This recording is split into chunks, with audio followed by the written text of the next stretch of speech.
Hello, welcome to Mia's Kitchen. প্রতিদিন আমরা এটা সেটা কত কিছুই না রান্না করি। সব খাবার বাচ্চারা খেতেও চায় না, পছন্দও করে না। এরকম ডিম আলু দিয়ে তরকারিটা যদি আমরা রেঁধে দিতে পারি, আমার বিশ্বাস বাচ্চা বুড়ো সবাই পছন্দ করবে। ডিমের এই তরকারিটা যদি আপনারা রান্না করতে চান, তাহলে পুরো ভিডিওর সাথেই থাকবেন। আমি পুরো প্রসেসটা দেখিয়ে দিচ্ছি। প্রথমে আমি সবগুলি ডিম হালকা করে ভেজে নিব। তারপর একটা প্যানে তেল দিয়ে কুচি পেঁয়াজগুলি দিয়ে ব্রাউন করে ভেজে নিয়েছি। তারপরে আদা পেস্ট, রসুনের পেস্ট দিয়ে আদা চা চামচ, হলুদের গুঁড়া, মরিচের গুঁড়া, তারপর লবণ, ধনিয়া এবং জিরার গুঁড়া দিয়ে অ্যাড করে দিব। সাথে আরেকটা জিনিস দিতে হবে, একটা তেজপাতা আর 2 টুকরো দারুচিনি দিয়ে ভালোভাবে নেড়ে চেড়ে মিশিয়ে কষিয়ে নিব। তারপর পাশে সিদ্ধ করে রেখেছিলাম আমি আলুগুলিকে।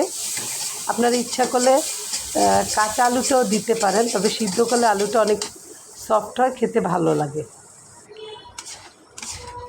আলুগুলি দিয়ে আমি অল্প পানি দিয়ে নেড়ে চেড়ে ঢেকে দিচ্ছি।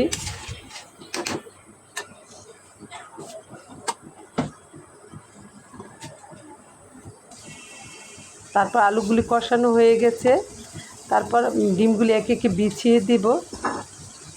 বিছিয়ে নেড়ে চেড়ে পরিমাণ মতো পানি দিয়ে দিব। আলুর তরকারি একটু ঝোল রাখতে হবে, সেই জন্য আমি সেটা বুঝেই পানি দিয়ে দিয়েছি, না হলে আলুটা টেনে নিবে পানিটা।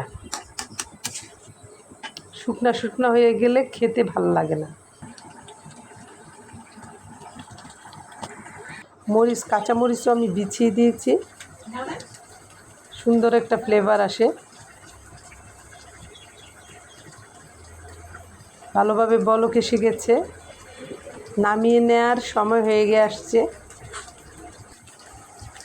এই তো প্রায় হয়ে আসছে। ডিম তরকারি হয়ে গেল। ডিম তরকারিটা একটা সার্ভিং ডিশে আমি সবগুলি ডিম তরকারি একসাথে বেড়ে নিচ্ছি। দেখতে অনেক সুন্দর লাগছে। আপনাদের কেমন লাগছে জানাবেন। ভালো লাগলে বাসায় বানিয়ে নেবেন, বাচ্চারা চেটেপুটে খাবে। সবাই ভালো থাকবেন।